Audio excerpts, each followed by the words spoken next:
ગુજરાતમાં આગામી સમયમાં સ્થાનિક સ્વરાજ્યની ચૂંટણી આવવાની છે અને આ સ્થાનિક સ્વરાજ્યની ચૂંટણીમાં આમ આદમી પાર્ટી કેટલી ટક્કર આપી શકશે, આમ આદમી પાર્ટીના કેટલા ઉમેદવાર હશે, આ તમામ ચર્ચાઓની વચ્ચે આમ આદમી પાર્ટી દ્વારા ખેડૂતોના મુદ્દાઓને લઈ અને એક પરિવર્તન સભા પણ નીકાળવામાં આવી રહી છે અને આ તમામ ચર્ચાઓની વચ્ચે હવે ગાંધીનગરમાં આમ આદમી પાર્ટી દ્વારા આવતીકાલે વિરોધ કરવામાં આવશે, એક સભા કરવામાં આવશે અને અરવિંદ કેજરીવાલ પણ હાજર રહેશે.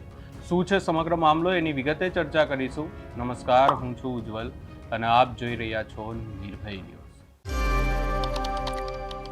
દિલ્હી દારૂ કૌભાંડ મામલે અરવિંદ કેજરીવાલ નિર્દોષ જાહેર થયા અને ત્યારબાદ અરવિંદ કેજરીવાલ દ્વારા એક નિવેદન આપવામાં આવ્યું હતું અને ગુજરાતમાં પણ એવું ચર્ચાઓ થઈ રહી છે કે આખી બાબતની સીધી જ ચર્ચા ગુજરાતમાં આગામી સમયમાં આવનારી સ્થાનિક સ્વરાજ્યની ચૂંટણીમાં પડશે. જે અરવિંદ કેજરીવાલ નિર્દોષ જાહેર થયા છે એના કારણે લોકોનો વિશ્વાસ પણ આમ આદમી પાર્ટીમાં વધશે. આ તમામ ચર્ચાઓની વચ્ચે આપણે જોયું કે ખેડૂતોના મુદ્દાઓને લઈને પણ આમ આદમી પાર્ટી દ્વારા પ્રવીણ રામની આગેવાનીમાં એક પરિવર્તન યાત્રા નીકાળવામાં આવી રહી છે, જેની શરૂઆત જૂનાગઢથી થઈ અને હવે એનો અંત ગાંધીનગરમાં થવાનો છે.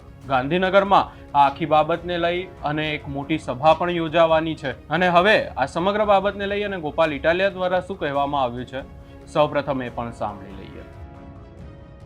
નમસ્કાર મિત્રો, હું છું ગોપાલ ઇટાલિયા. 2 દિવસીય ગુજરાતના પ્રવાસ ઉપર આમ આદમી પાર્ટીના રાષ્ટ્રીય કન્વીનર અરવિંદ કેજરીવાલજી આવી રહ્યા છે. આ 2 દિવસના કાર્યક્રમોની માહિતી આપ સૌને હું આપવા માંગુ છું.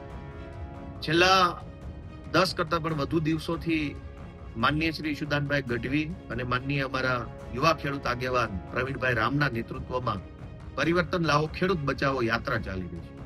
ગામડે ગામડે ખૂબ વિશાળ જન પ્રતિસાદ મળી રહ્યો છે. જે રીતે ગુજરાતમાં 30 વર્ષથી ભાજપની સરકાર હોવા છતાં પણ સિંચાઈનું પાણી, વીજળી, ખાતર, જમીન મહેસૂલની બાબતો હોય કે ટેકાના ભાવે ખરીદી હોય, બિયારણની બાબત હોય, તમામ ક્ષેત્રમાં ખેડૂત દુખી છે. ત્યારે પરિવર્તન એ જ ઉપાય, પરિવર્તન લાવવાથી જ ગુજરાતના ગામડાઓ, ખેતી અને ખેડૂત અને ખેત મજૂરોનું ભલું થશે એવો સંદેશ લઈને પ્રવીણભાઈ અને ઈશુદાનભાઈ જે યાત્રા લઈને નીકળ્યા છે એ યાત્રાનું સમાપન આવતીકાલે એટલે કે 8 માર્ચ 2026 ના રોજ ગાંધીનગર ખાતે રામકથા મેદાનમાં થવાનું છે.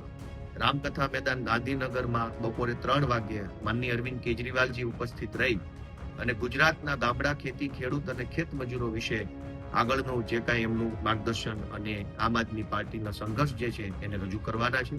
ખૂબ વિશાળ સંખ્યામાં ગુજરાતભરમાંથી ખેડૂતો આ કાર્યક્રમમાં ઉપસ્થિત રહેવાના છે. આપ પણ એમાં ઉપસ્થિત રહો એ મારી લાગણી છે. બીજો કાર્યક્રમ તારીખ 9 માર્ચ 2026 સુરત ખાતે અરવિંદ કેજરીવાલજી અને આમ આદમી પાર્ટીના પ્રદેશ નેતાઓની ઉપસ્થિતિમાં ક્ષેત્રીય બૂથ કાર્યકર્તા સંમેલન યોજાવાનું છે. 9મી માર્ચના રોજ બપોરે 3 વાગ્યે મોટા વરાછાની બાજુમાં ગોઠાણ ગામ પાસે અરવિંદ કેજરીવાલજીની ઉપસ્થિતિ રહેશે.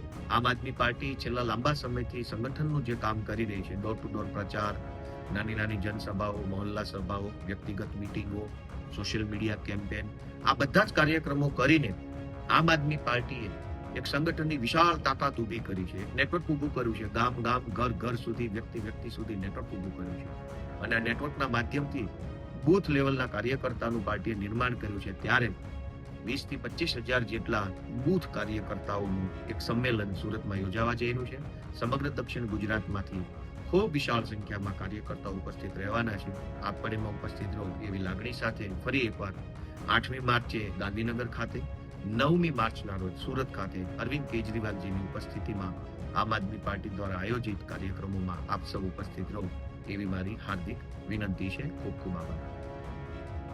ગાંધીનગરમાં એક તરફ વિધાનસભાનો હાલ સત્ર ચાલી રહ્યો છે, ત્યારે ગુજરાતના તમામ નેતાઓ ગાંધીનગરમાં હાજર હશે અને બીજી તરફ આમ આદમી પાર્ટી દ્વારા પણ આખી ખેડૂતોના મુદ્દાઓને લઈ અને સભા કરવામાં આવશે અને એટલા માટે જ આ સભાને લઈ અને અનેક ચર્ચાઓ થઈ રહી છે. અને ખાસ કરીને ચર્ચાઓ એટલા માટે થઈ રહી છે કારણ કે અરવિંદ કેજરીવાલ પણ આવવાના છે અને તેની સાથે સાથે આમ આદમી પાર્ટીના તમામ જે દિગ્ગજ નેતાઓ છે એ ગાંધીનગરમાં હાજર રહેશે.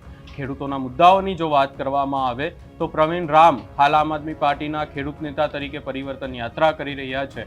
એમની આગેવાનીમાં આ યાત્રા નીકળીને આ યાત્રાની કેટલી અસર પડશે એ પણ ગાંધીનગરમાં જોવા મળશે. આ સમગ્ર બાબતને લઈ અને તમારો શું અભિપ્રાય છે એ અમને કમેન્ટ કરી જરૂર જણાવશો અને અમારી ચેનલ નિર્ભય ન્યૂઝને લાઇક શેર સબસ્ક્રાઇબ કરવાનું ભૂલશો નહીં.